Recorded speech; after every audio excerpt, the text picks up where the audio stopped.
Se sont échappés ce matin du centre de rétention administrative de Vincennes, en banlieue parisienne. Martin Lange, que sait-on du profil de ces migrants et des conditions de leur évasion ?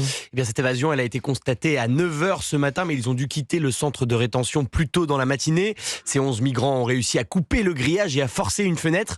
Aucune alarme ne s'est déclenchée selon la préfecture de police. Ils sont, à l'heure où je vous parle, toujours activement recherchés par les forces de l'ordre. Ces 11 individus ne sont pas fichés S, on ne connaît pas leur pays d'origine.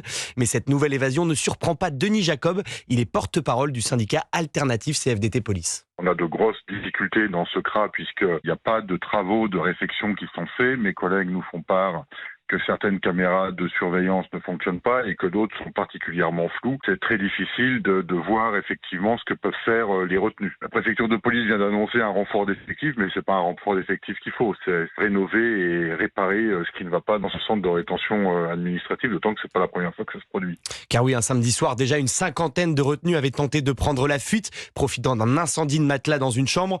Vers 22h30, la police était intervenue, avait évacué une centaine d'individus en raison de l'épaisse fumée noire. Dans la cohue, certains avaient alors tenté de s'évader déjà en coupant le grillage d'une fenêtre. Tous les retenus avaient finalement été rattrapés sans qu'aucun blessé ne soit à déplorer. Mais la sécurité autour de ce centre de 235 places inquiète. La préfecture a d'ailleurs annoncé une surveillance renforcée. Martin Lange, la suite